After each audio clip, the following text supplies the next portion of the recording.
Love conquers all. Lamo was waking up. The morning's golden sunlight was shining through the window. Lamo rubbed her eyes with her small hands. Then, she looked out of her tiny window. Suddenly, she screamed. "Oh, my holy llama! I slept like a log," she squealed, and quickly put on an old black robe. She quickly tied an old red sash around her waist. She didn't wash her face or comb her hair. She ran to the kitchen. As soon as she arrived, she put on a dirty black apron and began to kindle the fire. "Lamo, can you hear me? Why the hell didn't you wash my shirt? I told you yesterday to wash it." "Who do you think you are?" yelled Tashi from his bedroom. He was studying in a high school in the city. He came to his home in the village once a week. His parents were both government officials in the city. "I'm very sorry. I was reading a book last night and I..." "Shut up. I didn't want to hear your excuse." "You didn't do your work," yelled Tashi, pointing his finger at Lamo. "I'm sorry. Really, really sorry." "I'll wash it now," whispered Lamo. Her head hung so low that it was almost touching her stomach. "Mom. Tsomo. Lamo didn't wash my shirt. What will I wear to school this week? My schoolmates will laugh at me," shouted Tashi to his mother, who was in the bedroom with her husband, Dorji. "Lamo. Please be careful next time. I'll kick you out even if your father is Dorji's friend," said Tsomo. "Put on the yellow shirt which I bought yesterday, my dear boy," said Tsomo to her son. Lamo quietly swept the kitchen floor and thought about her life. Her mother had died when she was 4. Her father had not remarried. He didn't have enough money to pay Lamo's middle school tuition, so she was working in Dorji's family for her tuition. She had very little time to study. The next Sunday, Lamo's father came to Dorji's home. He had a big smiling face and red cheeks. He held a pile of books. "Dear girl. See what I'm holding." "Books.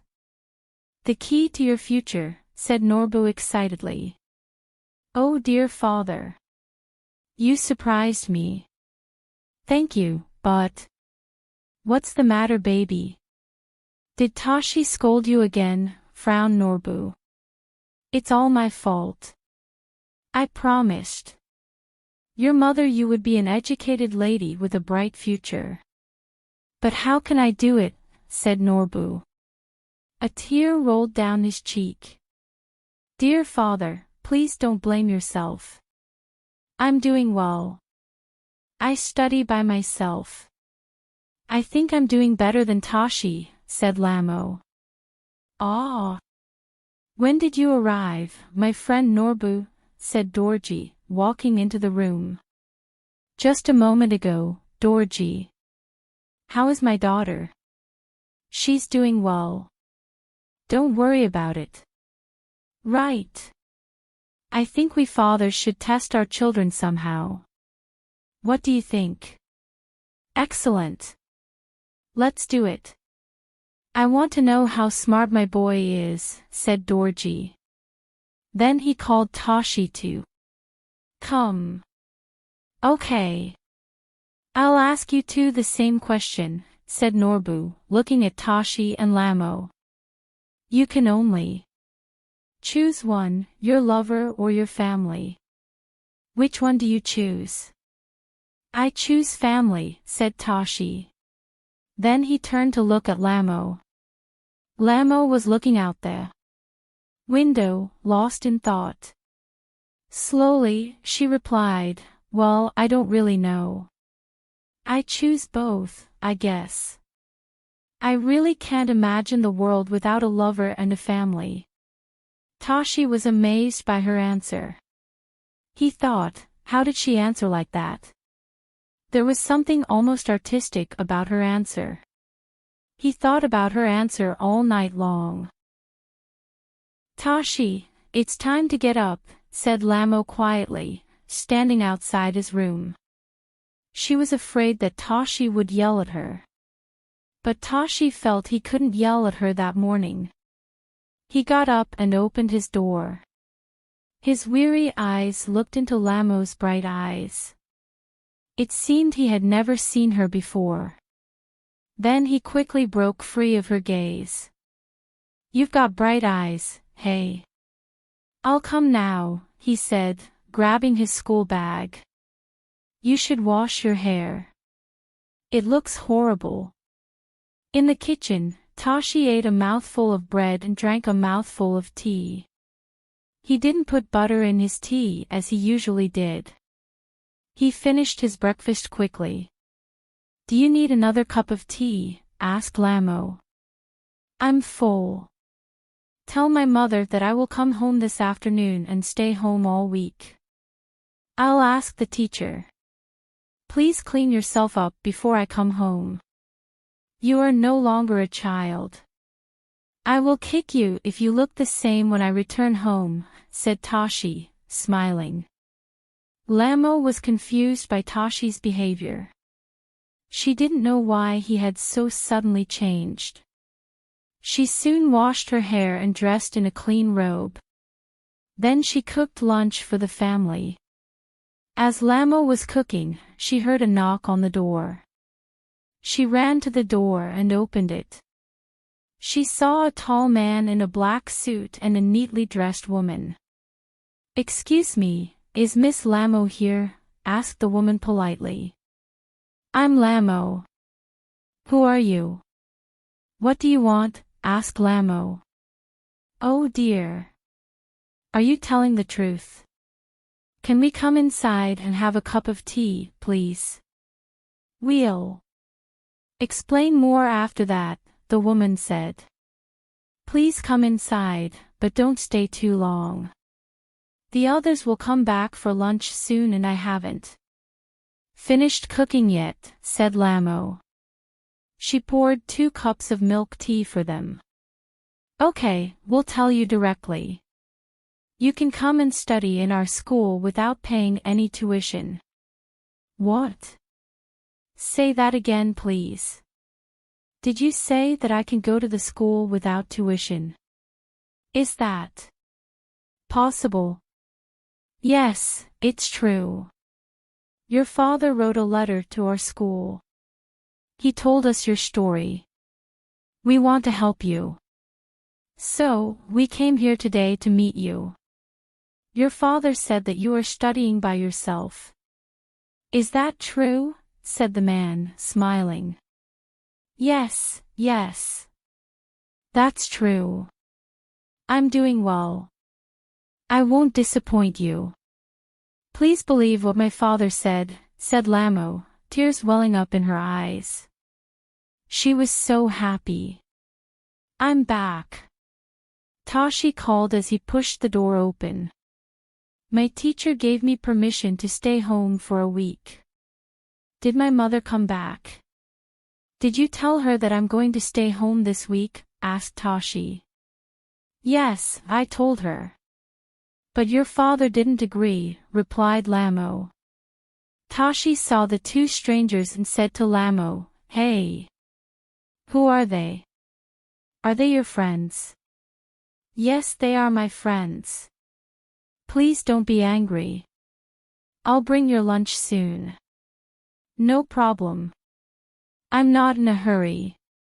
Just finish your conversation. Also, you look really beautiful." "Now," said Tashi. Then he went straight to his bedroom. Lamo was impressed by Tashi's kindness, but she was also confused. She felt both happy and worried. She thought, why is he acting like that? Is he trying to change himself? No. It is impossible for such an arrogant person to change. As the saying goes, a leopard never changes his spots. The neatly dressed woman said, "Lamo, we will go now. Please come to our school in the city next week." "Thank you very much. I'll come next week. Goodbye." Bye. Tashi had been nice the whole week. He helped Lamo wash and cook. Somo was very surprised. She could not understand why her arrogant son was suddenly so kind. Tashi's father was very happy about it. At the end of the week, everyone was surprised when Lamo said she was leaving. "Is it true? Are you kidding, Lamo?" Tashi asked. "Yes, it is true. I'm not kidding. I was very happy to work here. Your family was kind to me. Thank you very much. Which school will you go to? Can you find the school in the city? You've never been to the city before. Maybe you need my help," said Tashi's father anxiously. "Thank you, uncle. The woman said that she'd come and take me." "I see. So, I will go now. Thank you again." "I'll never forget your kindness," said Lamo and went out. She saw her father standing at the gate. She was delighted and hugged him. Teardrops fell from both of their eyes. Lamo was very excited when she entered the school with the neatly dressed woman. She pinched herself to check if she was dreaming. The woman led her to a classroom and introduced her to the class. Lamo looked at all of them. She opened her mouth in surprise when she saw Tashi. He was shocked too.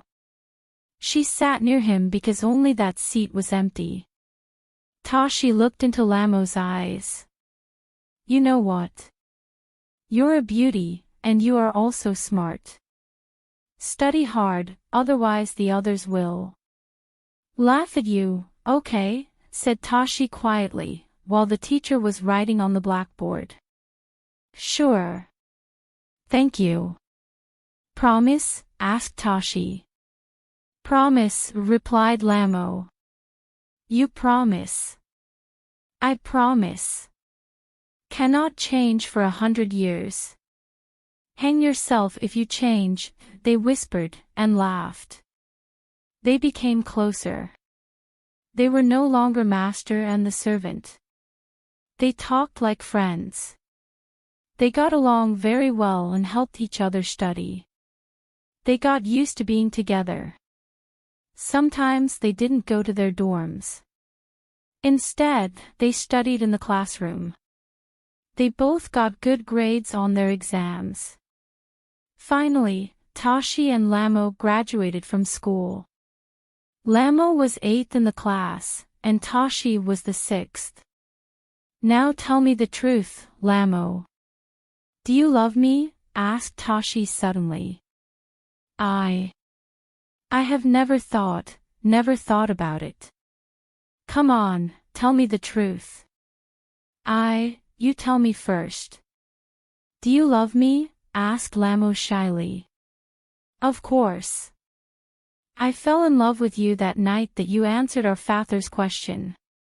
"I love you too," said Lamo. "But I'm so poor.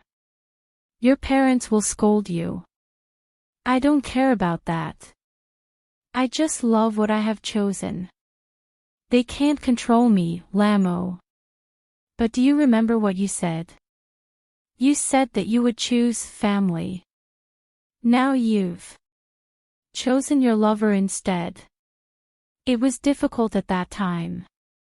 I could not choose my lover because my father did not allow me to talk about that. Now, I am a man. I can talk about love now." "Are you sure? Don't you believe me?" "Why yes." "What? You lazy girl. You are a lazy boy too. Remember when you..." They went hand in hand towards their bright future.